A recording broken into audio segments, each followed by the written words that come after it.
Don't forget to subscribe the channel, and for more updates, press the bell icon.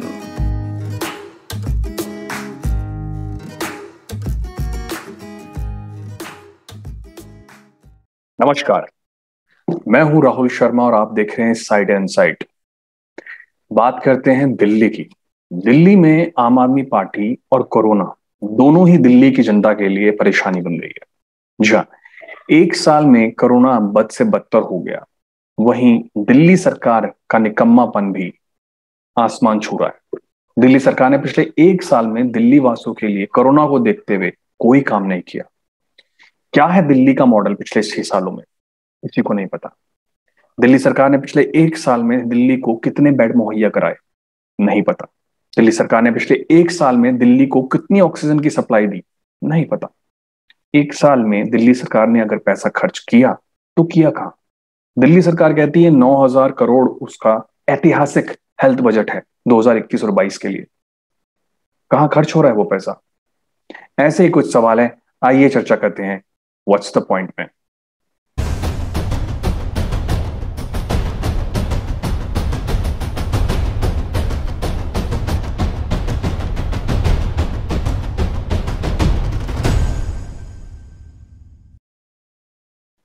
Delhi में आम आदमी corona से परेशान है, लेकिन आम आदमी द्वारा चुनी गई आम आदमी पार्टी बिल्कुल भी परेशान नहीं है।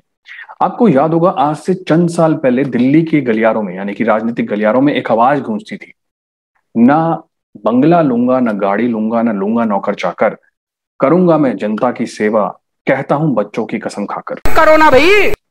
जी हाँ, ये कहने वाले थे दिल्ली के मुख्यमंत्री, जो उस वक्त एक प्रोटेस्टर थे। एक रामलीला मैदान में एक प्रोटेस्ट को चलाते थे, वो ये बात कहते थे। और जब सत्ता में आए, आज वही मुख्यमंत्री कहते हैं ये भी दे दो, वो भी दे दो, मैं कुछ नहीं करूंगा, काम करेगी केंद्र सरकार, मैं तो सिर्फ इश्तेहार दूंगा। जी हाँ, पिछले एक साल में अगर आप देखे जाएं तो कोरोना महामारी से ना सिर्फ देश, पूरा विश्व परेशान रहा है। बहुत नुकसान पूरे विश्व में हुआ है। भारत को कोरोना वेव में हालांकि पूरे विश्व के मुकाबले इतना इफेक्ट नहीं हुआ क्योंकि लॉकडाउन था, लेकिन इसी लॉकडाउन के दौरान कुछ राज्यों को अपनी असलियत पता चल गई थी। उनमें से जो कुछ सबसे ज्यादा बुरी हालत में राज्य थे, उनमें से महाराष्ट्र आता है, दिल्ली आता है। दिल्ली ने पिछले साल कोविड वेव 1 के दौरान हाथ खड़े कर दिए थे। उन्होंने सबसे पहले केंद्र सरकार से मदद मांगी और केंद्र सरकार ने उनको टेस्टिंग किट प्रोवाइड की, केंद्र सरकार ने उनको बेड्स प्रोवाइड किए। आपको याद होगा, आईटीबीपी द्वारा 500 बेड की एक मेकशिफ्ट हॉस्पिटल बनाई गई थी, जिसके बनने के बाद दिल्ली के लोगों को कोविड केसेस के दौरान एक मेडिकल इंफ्रास्ट्रक्चर मिल पाया। और उस वक्त दिल्ली के यही मुख्यमंत्री ने केंद्र सरकार का धन्यवाद देते हुए ये बात अपने मुंह से कही थी कि वेव 2 भी आएगी और वेव 2 के लिए हमें पहले से तैयार रहना पड़ेगा। लेकिन अभी हाथ पे हाथ रख के नहीं बैठना है, आगे की तैयारी चालू रखनी। लेकिन फिर इस पूरे साल अरविंद केजरीवाल और आम आदमी पार्टी ने दिल्ली के लोगों के लिए कोविड को देखते हुए क्या किया?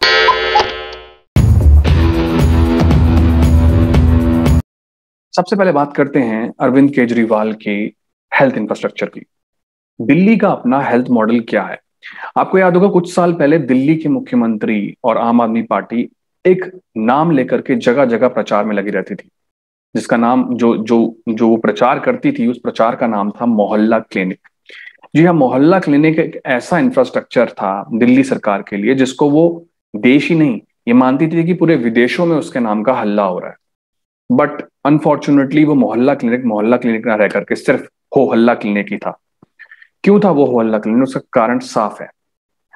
आम आदमी पार्टी ने मोहल्ला क्लिनिक को देखते हुए दिल्ली के अंदर आयुष्मान भारत जैसी केंद्र सरकार की स्कीम, जो इस पूरे वर्ल्ड का सबसे बड़ा हेल्थ कवरेज स्कीम है गरीबों के लिए, पिछड़े वर्ग के लिए और ट्राइबल्स के लिए, उसके बावजूद उस हेल्थ कवरेज स्कीम को दिल्ली में यह कहकर नहीं लागू किया कि दिल्ली का जो अपना मोहल्ला क्लिनिक या हेल्थ मॉडल है वो दिल्ली के लोगों के लिए सफिशिएंट है। लेकिन जैसे ही कोरोना की वेव 1 आई, मार्च के पहले महीने में ही जब दिल्ली सरकार ने बजट पास किया अपना, तो दिल्ली सरकार ने दिल्ली में आयुष्मान भारत स्कीम को लॉन्च कर दिया, जो ये बतलाता है साफ साफ कि आपने अपने हेल्थ मॉडल से हाथ खड़े कर दिए। इसका मतलब दिल्ली सरकार अपने हेल्थ मॉडल पर फेल साबित हुई। और यही नहीं, पिछले एक साल में इसी दिल्ली सरकार के मोहल्ला क्लिनिक का नाम ना तो दिल्ली सरकार का कोई मंत्री लेने को तैयार है, ना दिल्ली सरकार को कोई एमएलए लेने को तैयार है। यानी कि दिल्ली सरकार ने कोविड के लिए जो 15 प्राइवेट हॉस्पिटल्स को कोविड स्पेशलिस्ट बनाया, उसमें कहीं भी एक भी नाम मोहल्ला क्लिनिक का नहीं है। अब बात ये साफ होती है कि दिल्ली सरकार आम आदमी के टैक्स से बनाने वाला खर्च, जो आम आदमी के टैक्स से जो खर्चा कर रही है दिल्ली के इंफ्रास्ट्रक्चर या मॉडल तैयार करने में, जिसको वो मोहल्ला क्लिनिक कह रही है, अगर वही जनता के काम नहीं आ रहा है तो ऐसे फेल्ड इंफ्रास्ट्रक्चर को दिल्ली सरकार क्यों इतना प्रमोट कर रही है? जब क्राइसिस आए दिल्ली में और एक भी मोहल्ला क्लिनिक अभी तक एक साल के अंदर दिल्ली के किसी एक आम नागरिक को भी सुकून नहीं दे पाया, हेल्थ फैसिलिटी नहीं दे पाया, तो ऐसे मोहल्ला क्लिनिक का क्या काम? और आपको हैरानी होगी जान करके कि 2021 और 22 के जो बजट दिल्ली की आम आदमी पार्टी ने पास किया है, उसमें ऐसे 100 और महिला मोहल्ला क्लिनिक खोलने की बात की गई है। मतलब जो पैसा जनता का है वो एक मॉडल के नाम पर खर्च किया जा रहा है जो जनता के काम नहीं आ रहा है। तो ये बात साफ होती है कि दिल्ली का अपना कोई हेल्थ इंफ्रास्ट्रक्चर नहीं है, कोई अपना हेल्थ मॉडल नहीं है। ये एक फेल्ड स्ट्रक्चर है मोहल्ला क्लिनिक, और दिल्ली सरकार को इसको बंद करके एक पूर्णतः एक, एक सही ढंग से प्लान तरीके से दिल्ली में अस्पताल खोलने चाहिए, या दिल्ली के मौजूदा अस्पतालों की जो आईसीयू है या बेड कैपेसिटी है उसको बढ़ाने में पैसा खर्च करना चाहिए।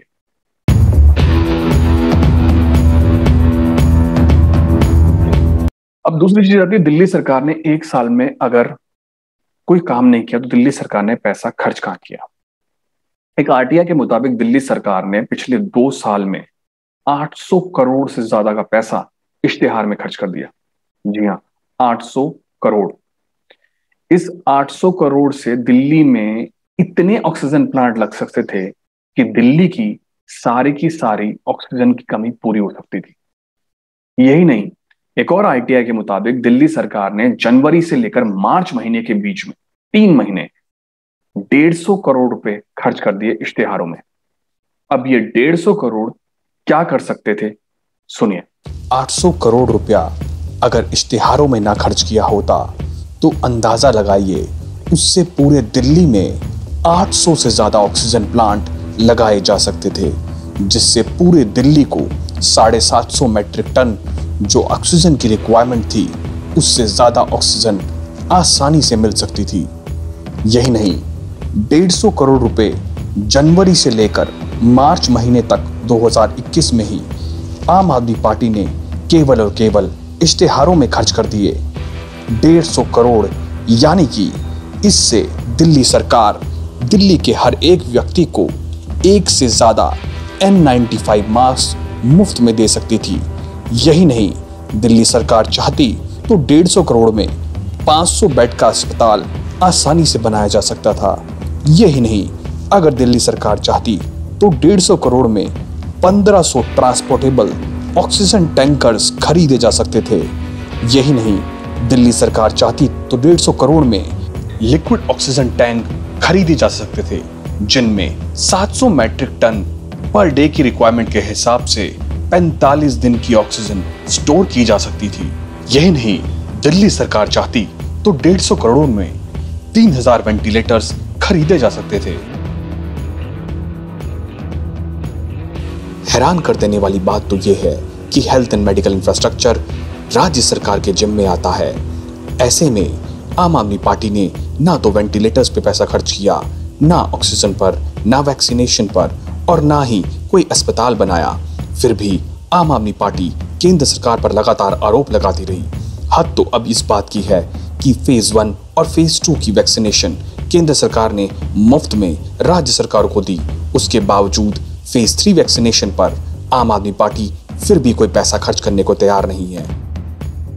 यही नहीं, अब ये सोचिए कि दिल्ली सरकार को जब ये मालूम था कि वेव 2 भी आएगी और दिल्ली सरकार का खुद का एक इंफ्रास्ट्रक्चर फेल हो चुका था और दिल्ली सरकार केंद्र सरकार से मदद मांग रही थी, तो दिल्ली सरकार को वेव 2 के लिए पहले से प्रिपरेशन करनी चाहिए थी। लेकिन नहीं, दिल्ली सरकार के मुख्यमंत्री अगर कोई प्रिपरेशन कर रहे थे तो वो कर रहे थे 6 राज्यों में होने वाले चुनावों की। आपकी पार्टी ने तय किया कि अगले 2 साल में इन 6 राज्यों में चुनाव लड़ेंगे। इसके अलावा दिल्ली सरकार ने नवंबर के महीने में 6 करोड़ रुपए खर्च कर दिए 2 घंटे की दिवाली सेलिब्रेशन पर, और दिसंबर से लेकर के अभी तक दिल्ली सरकार ने सबसे बड़ा खर्चा किया है किसान प्रोटेस्ट को कंटिन्यू रखने के लिए, जो दिल्ली सरकार का एक राजनीतिक मॉडल है। किस लिए? पंजाब चुनाव के लिए। और किसको टारगेट करना है? केंद्र सरकार को टारगेट करना है।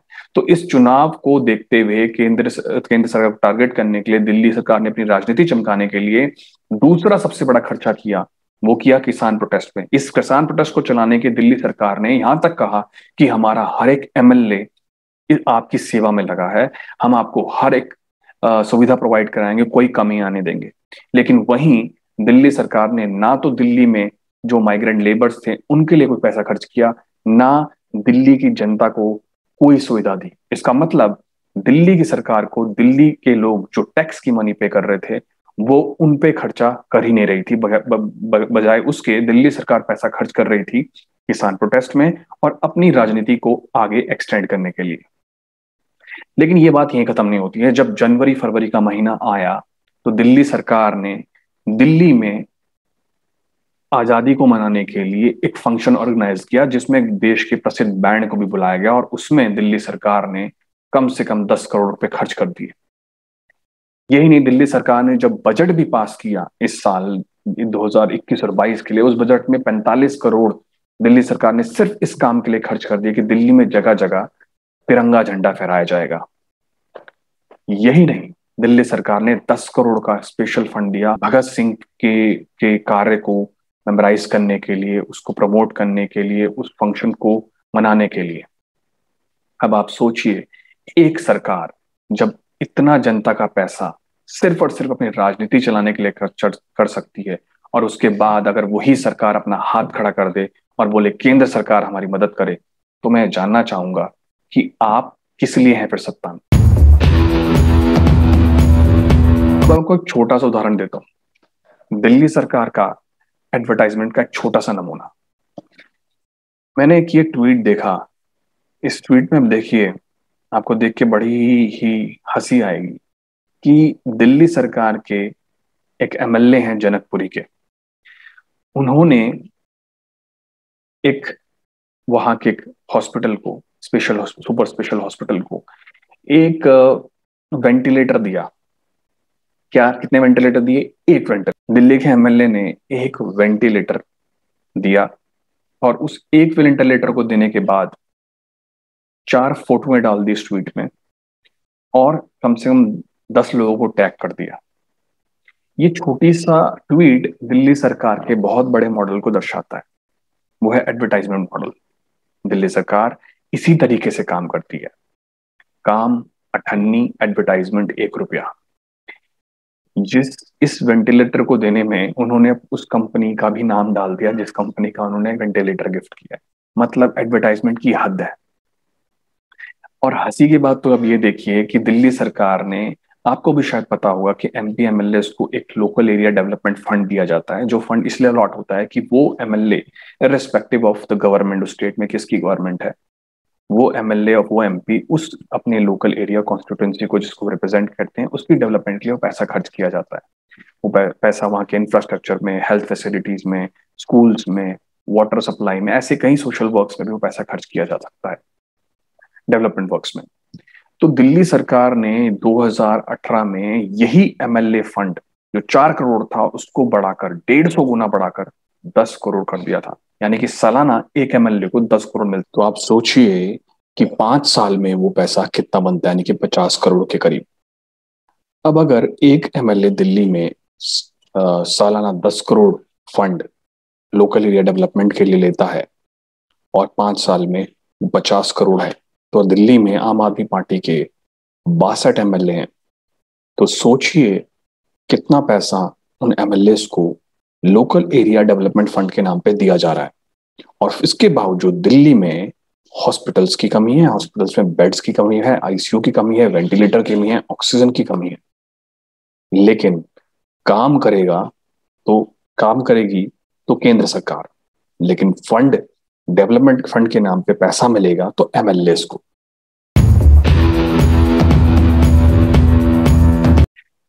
कोविड वेव 2 का जिस तरह से जब केसेस बढ़ने शुरू हुए दिल्ली में, तो आम आदमी पार्टी के इंफ्रास्ट्रक्चर पर जब सवाल उठने लगे तो आम आदमी पार्टी ने बड़ी ही चालाकी से दो तरफा गेम खेला। उन्होंने एक तरफ से ऑक्सीजन की कमी और एक तरफ से वैक्सीनेशन की कमी को लेकर केंद्र सरकार पर लगातार आरोप लगाते रही। कभी ऑक्सीजन की कमी, जब ऑक्सीजन की कमी पूरी होने लगी तो वैक्सीनेशन की कमी, वैक्सीन की कमी, जब वैक्सीन की कमी पूरी होती है तो ऑक्सीजन की कमी। इस दो तरफा गेम से आम आदमी पार्टी ने अपनी कमियां ढकने की पूरी कोशिश करी। मैंने पहले भी कहा कि हाईकोर्ट ने अपने एक ऑर्डर में ये चीज साफ करी है कि आम आदमी पार्टी को दिल्ली में 8 पीएसए प्लांट लगाने की गाइडलाइंस दी गई थी, जिसको आम आदमी पार्टी ने बिल्कुल भी सीरियसली नहीं लिया और इस पर कोई काम नहीं किया गया। अब उन्हीं 8 पीएसए प्लांट्स की पूर्ति करने के लिए केंद्र सरकार और डीआरडीओ दिल्ली में काम कर रहे हैं। दिल्ली में कहीं ना कहीं ऑक्सीजन को लेकर के आम आदमी पार्टी के स्टैंड्स हर दिन बदलते रहे। अगर एक तरफ दिल्ली के मुख्यमंत्री कहते हैं कि हमें 700 मैट्रिक टन ऑक्सीजन केंद्र सरकार ने दे दी है, केंद्र सरकार का धन्यवाद, तो दूसरी तरफ उनके एमएलए आकर के या तो ऑक्सीजन के रिक्वायरमेंट्स को बढ़ा देते हैं और या कहते हैं कि हमें ऑक्सीजन नहीं मिली है। अब ये साफ दर्शाता है कि ऑक्सीजन को लेकर कहीं ना कहीं इरेगुलरिटीज आम आदमी पार्टी की सरकार ने दिखाई है। जो एक तरह से अंदेशा जो लग रहा है, जो अंदाजा लग रहा है, वो ये है कि ऑक्सीजन का करप्शन हुआ है। अब 12 तारीख को आम आदमी पार्टी ने सुप्रीम कोर्ट में कहा कि दिल्ली में ऑक्सीजन की रिक्वायरमेंट जो है वो 38% बढ़ सकती है, यानी कि 700 मैट्रिक टन से 900 मैट्रिक टन तक पहुंच सकती है। लेकिन अगले दिन दिल्ली के होम मिनिस्टर मनीष सिसोदिया जो हो, वो कहते हैं कि दिल्ली में ऑक्सीजन की जो रिक्वायरमेंट है वो पूरी हो चुकी है, अब दिल्ली को ऑक्सीजन की जरूरत नहीं है, केंद्र सरकार चाहे तो सरप्लस जो है वो और राज्यों को दे सकती है। अब कहीं ना कहीं ये इरेगुलरिटीज ये दर्शाते हैं कि आम आदमी पार्टी कहीं ना कहीं ऑक्सीजन में के करप्शन को में इन्वॉल्व है, क्योंकि इसी दौरान सुप्रीम कोर्ट ने एक टास्क फोर्स गठित की है जो टास्क फोर्स राज्यों को प्रोवाइड ऑक्सीजन का ऑडिट करेगी। जब से इस ऑडिट की बात सामने आई है, आम आदमी पार्टी ने अपना रवैया ऑक्सीजन को लेकर के बदल दिया है। अब आम आदमी पार्टी ये कहती है कि ऑक्सीजन तो पूरी है, हमें वैक्सीन चाहिए। तो कहीं ना कहीं ये बात साफ है कि आम आदमी पार्टी जो ऑक्सीजन को लेकर के केंद्र सरकार पर आरोप लगा रही थी और ऑक्सीजन की पूर्ति होने पर उसकी करप्शन उसकी ब्लैक मार्केटिंग कर रही थी, वो अब सुप्रीम कोर्ट के ऑर्डर के बाद घबरा गई है। इसलिए हर दिन उसका जो स्टैंड ऑक्सीजन को लेकर के है वो बदल रहा है और अब आम आदमी पार्टी कह रही है कि उसकी ऑक्सीजन पूरी है। तो कहीं ना कहीं मेरा ये मानना है कि इस चीज पर ऑडिट होना चाहिए और ये पता चलना चाहिए कि आम आदमी पार्टी की बात पे कितनी सच्चाई है और कितना झूठ। आम आदमी पार्टी पर राजनीति हमेशा से ही हावी रही है, या यूं कहिए कि आम आदमी पार्टी ने पिछले 6 सालों में अगर कुछ सीखा और कुछ किया है तो वो है राजनीति। अब चाहे ये क्राइसिस हो या क्राइसिस से पहले का वक्त हो, आम आदमी पार्टी ने कोशिश तो यही की है कि काम कम हो और प्रचार ज्यादा हो, और वही इस कोविड के दौरान भी देखा गया। दुख की बात यह है कि इतनी मुश्किल की घड़ी में भी आम आदमी पार्टी अपनी डर्टी पॉलिटिक्स से बाज नहीं आई और अपने काम को ना करते हुए केवल आरोप प्रत्यारोप में बिजी रही। और अब जब केसेस कोविड के नीचे आ जाएंगे, केसेस कम हो जाएंगे, तो यही आम आदमी पार्टी अपनी उपलब्धियों का डंका बजाने के लिए फिर से इश्तिहारों में लग जाएगी। क्योंकि आने वाला जो चुनाव है उत्तर प्रदेश का, जिसको आम आदमी पार्टी बहुत ही सीरियसली टारगेट कर रही है, यही नहीं, इसके अलावा उत्तराखंड है, पंजाब है, हिमाचल प्रदेश है, गोवा है, ऐसे कुल मिलाकर 6 राज्य हैं जिनमें चुनाव होने वाले हैं, जिसको आम आदमी पार्टी ने अपना लक्ष्य बना रखा है। मुझे ऐसा लगता है दिल्ली आम आदमी पार्टी के लिए सिर्फ और सिर्फ एक ऐसा सत्ता चलाने का एक ऐसा जरिया है जिसको वो इस्तेमाल करती है एज अ बेस, और उसका जो लक्ष्य है वो ये है कि वो और राज्यों में अपनी पार्टी का विस्तार कर सके, अपनी सत्ता का विस्तार कर सके। दिल्ली की जनता को इस कोविड के दौरान केंद्र सरकार के दिए हुई हेल्प, केंद्र सरकार का दिया हुआ काम को ध्यान में रखते हुए ये बात आगे सोचनी चाहिए कि दिल्ली की सरकार ने क्राइसिस के दौरान, यही नहीं, चाहे कोई भी क्राइसिस रही हो, चाहे चिकनगुनिया और डेंगू के केसेस रहे हो, जो दिल्ली में वाटर क्राइसिस है, पॉल्यूशन क्राइसिस है, दिल्ली में दंगे हुए, उसके बाद अब कोविड क्राइसिस है जिसमें 1.5 साल हो चुका है लगभग। दिल्ली की आम आदमी पार्टी आपके लिए कितनी रिस्पॉन्सिबल है, क्योंकि केवल फ्री बिजली और फ्री पानी किसी भी राज्य का, किसी भी गवर्नेंस का मॉडल नहीं हो सकता, क्योंकि फ्री कुछ नहीं होता, जो भी होता है आपकी जेब से होता है।